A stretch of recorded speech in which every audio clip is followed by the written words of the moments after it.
ابتدا ہے رب جلیل کے بابرکت نام سے جو دلوں کے بھید خوب جانتا ہے۔ دیکھتی آنکھوں سنتے کانوں صابری میاں کا سلام پہنچے۔ ناظرین محترم، اوج بن عنق دنیا کا لمبا ترین انسان تھا۔ طوفان نوح علیہ السلام میں بچ گیا۔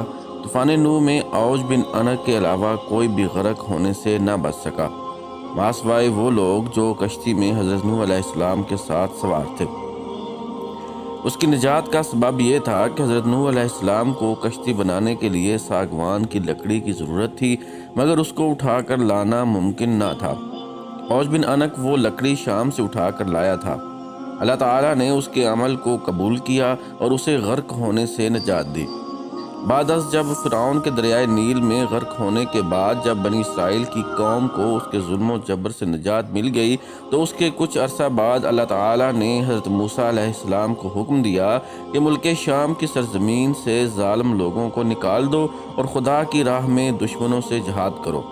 اپنی قوم سے 12 افراد کو 12 قبیلوں پر سردار مقرر کرو تاکہ یہ سب اپنے سرداروں کے تابع رہیں اور اللہ تعالیٰ کے احکام کی پابندی کرتے رہیں۔ بس حضرت موسیٰ علیہ السلام نے ایسا ہی کیا۔ اللہ کے حکم کے مطابق حضرت موسیٰ علیہ السلام اور حضرت ہارون علیہ السلام جہاد کے لیے اپنے سرداروں اور قوم کے ساتھ جب کنعان کے مقام پر پہنچے تو اپنے سرداروں کو حکم دیا کہ وہ ملک شام جا کر وہاں کے ظالم لوگوں کے حالات معلوم کریں۔ جب یہ لوگ وہاں پہنچے اور وہاں کے حالات معلوم کیے تو انہوں نے وہاں ایک بہت بڑے قد و قامت کا والا انسان دیکھا جس کا نام اوج بن عنق تھا۔ اوج بھی ابن آدم علیہ السلام کے زمانے سے حضرت موسیٰ علیہ السلام کے زمانے تک زندہ رہا۔ اس کی عمر 5300 سال تھی۔ اس کی ماں کا نام صفورہ اور باپ کا نام عنق تھا۔ طوفان نوح علیہ السلام میں سے یہی شخص بچا تھا۔ اپنے طویل قد کی وجہ سے یہ شخص سمندر میں کھڑا ہوتا تو پانی اس کے ٹخنوں تک ہوتا تھا۔ اوج بن عنق سمندر سے مچھلیاں پکڑ کر آسمان کی طرف کرتا، سورج کی تپش سے مچھلیاں بھون کر کھاتا تھا۔ اوج بن عنق نے جب ان سرداروں کو دیکھا تو ان سے معلوم کیا تم کہاں سے آئے ہو اور کہاں جا رہے ہو۔ ان سرداروں نے جب اسے اپنا حال بیان کیا تو اس نے ان سب کو پکڑ لیا اور اپنی بیوی کو دکھانے کے لیے لے گیا۔ اپنی بیوی سے کہنے لگا، دیکھو یہ سب میرے ساتھ لڑنے کے لیے آئے ہیں۔ یہ کہہ کر انہیں زمین پر رکھ دیا اور انہیں چیونٹی کی طرح پاؤں سے مسلنے لگا۔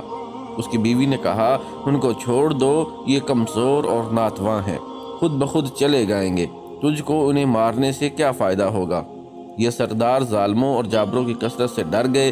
واپس آ کر انہوں نے ملک شام کی ساری باتیں اور دشمن کی قوت کے بارے میں حضرت موسیٰ علیہ السلام کو گوش گزار کیا اور بیان کیا کہ وہاں کے پھل بہت بڑے ہیں، اگر ایک دانہ انار کا نکالیں تو آدمی سیر ہو جائے، اور اگر انگور کا ایک دانہ کھایا جائے تو پھر دوسرا دانہ نہ کھایا جائے گا۔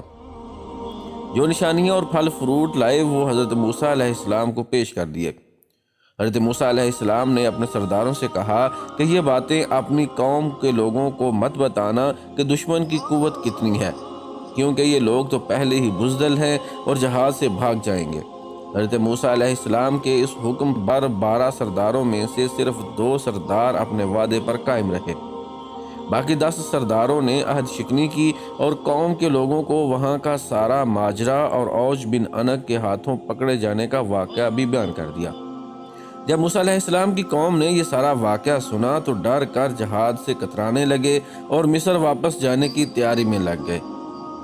حضرت موسیٰ علیہ السلام نے اپنی قوم سے فرمایا، اے لوگو، تم جہاد سے مت گھبراؤ اور جہاد سے مت بھاگو، کیونکہ اللہ تعالیٰ نے وعدہ فرمایا ہے کہ میں تمہیں ان کافروں پر فتح دوں گا۔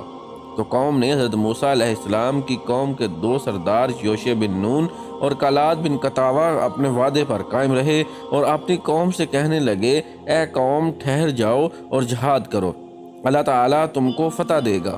حضرت موسیٰ علیہ السلام نے وعدہ کیا ہے کہ اللہ تم کو ضرور فتح دے گا اور ان کو ہلاک کرے گا، جس طرح فرعون کو ہلاک کیا تھا۔ جب تم لوگ اللہ پر یقین رکھتے ہو تو اس پر بھروسہ کیوں نہیں کرتے؟ قوم نے کہا کہ ہم ساری عمر وہاں نہیں جائیں گے۔ اے موسیٰ علیہ السلام، تو جان اور تیرا رب دونوں جا کر ان سے لڑو، ہم تو یہیں بیٹھے رہیں گے۔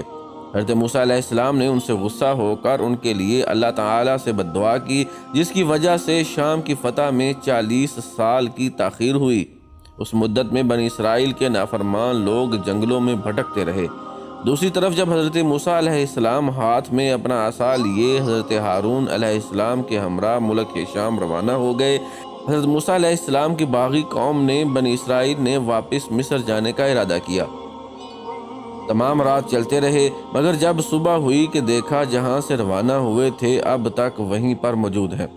وہ سمجھے کہ حضرت موسیٰ علیہ السلام کی بد دعا سے یہ حال ہوا ہے۔ تب یوشع بن نون نے ان سے کہا کہ اس میدان میں ٹھہر جاؤ اور صبر کرو اور استغفار پڑھو جب تک حضرت موسیٰ علیہ السلام شام فتح کر کے واپس نہ آ جائیں۔ بنی اسرائیل کی قوم کے 6 لاکھ افراد حضرت موسیٰ علیہ السلام کی بد دعا سے 40 سال تک اس جگہ سے نہ نکل سکے۔ اس جگہ کا نام تیا ہے، جو فلسطین، اردن اور مصر کے درمیان ایک میدانی علاقہ ہے۔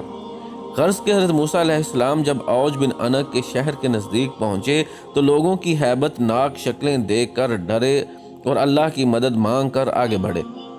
جب اوج بن عنق نے ان کو دیکھا تو چاہا کہ پکڑ کر چیونٹی کی طرح مسل دے اور کہنے لگا کہ تو بنی اسرائیل کا وہ سردار ہے جس نے فرعون کو اس کی فوج کے ساتھ دریائے نیل میں غرق کر دیا تھا۔ یہ کہہ کر اس نے حضرت موسیٰ علیہ السلام پر حملہ کر دیا۔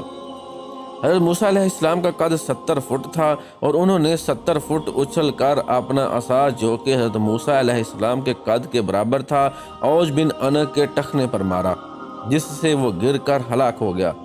کہا جاتا ہے کہ اوج بن عنق کی لاش 40 سال تک وہیں پڑی رہی۔ اس عرصہ میں اس کا جسم گل گیا اور صرف ڈھانچہ رہ گیا۔ جب حضرت موسیٰ علیہ السلام اور حضرت ہارون علیہ السلام جہاز سے سرخرو ہو کر واپس لوٹے تو اس ڈھانچے کو اٹھا کر دریائے نیل پر رکھ دیا اور ایک عرصہ تک وہ ڈھانچہ دریائے نیل پر پل کا کام دیتا رہا۔